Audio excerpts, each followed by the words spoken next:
Tu es en stage et tu ne sais toujours pas quoi écrire dans ton carnet. Tu stresses à l'idée qu'il soit mal rempli ou qu'on te fasse une remarque à la fin. Pas de panique. Aujourd'hui, je t'explique comment bien tenir ton carnet de stage pas à pas. Tu vas apprendre à quoi il sert vraiment, comment le remplir chaque jour, comment faire valider ton travail et surtout, comment l'utiliser pour réussir ton évaluation finale. Installe-toi, carnet à la main, on commence ensemble. Ton carnet de stage n'est pas un simple cahier. C'est un document officiel qui prouve ton apprentissage.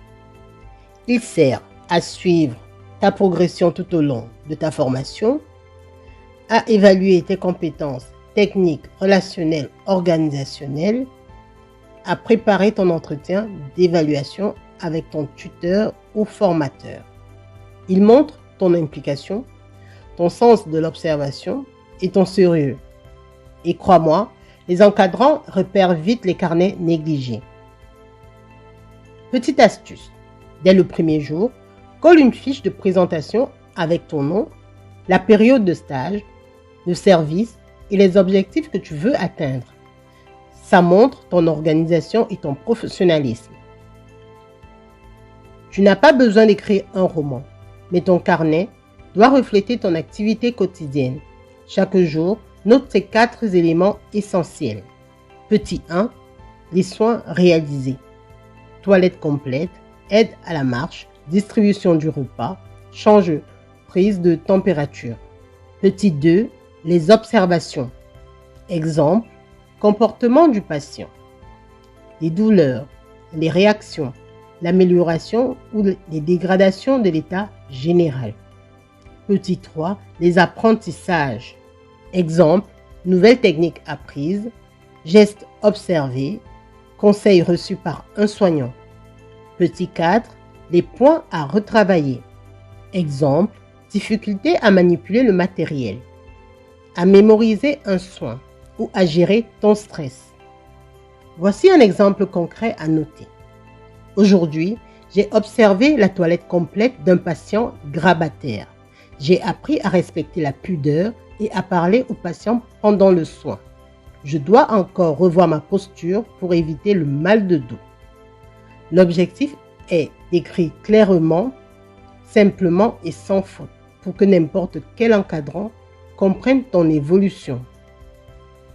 Un carnet efficace, c'est avant tout un carnet régulier. Beaucoup d'étudiants laissent passer plusieurs jours sans rien écrire, puis essaient de tout rattraper. Résultat, ils oublient la moitié de leur apprentissage. Je vais te donner 3 petites astuces.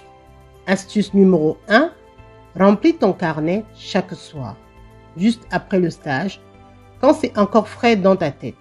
Tu peux noter des mots-clés dans la journée sur un petit carnet de poche. Astuce 2, utilise des couleurs ou des surligneurs pour distinguer les parties. La couleur bleue, soins réalisés. La couleur verte, observation. La couleur jaune, apprentissage. La couleur rouge, point à retravailler. Et enfin, la 3e petite astuce, fais une synthèse chaque semaine. Exemple, cette semaine, j'ai amélioré ma technique de toilette. Appris à prendre une tension et j'ai compris l'importance du travail en binôme. C'est cette synthèse qui montre ta progression globale. Le carnet de stage doit être signé régulièrement par ton tuteur. Ne le garde pas pour toi. Petit conseil, présente-le à ton encadrant 1 à 2 fois par semaine. Montre-lui ce que tu écris, demande-lui son avis et n'hésite pas à lui poser des questions. Cela montre ton implication et ta volonté d'apprendre. Et si ton tuteur voit que tu fais l'effort de rédiger correctement, il t'aidera à t'améliorer. Tu peux aussi demander un petit retour écrit en fin de semaine. Il peut par exemple écrire « Progression satisfaisante, stagiaire impliqué, bonne communication avec des patients ». Ces commentaires peuvent faire la différence lors de ton évaluation finale. Ton carnet n'est pas seulement un devoir, c'est un outil de réflexion professionnelle. Quand tu écris ce que tu fais, tu prends conscience de tes gestes, de tes progrès et de tes erreurs. Tu développes ton esprit d'analyse, ce qui est essentiel pour devenir une bonne aide-soignante ou un bon aide-soignant. Tu peux aussi t'en servir pour ton épreuve intégrée. Tu retrouveras facilement des exemples de situations vécues à décrire. Voilà, tu sais maintenant comment bien tenir ton carnet de stage en 4 étapes.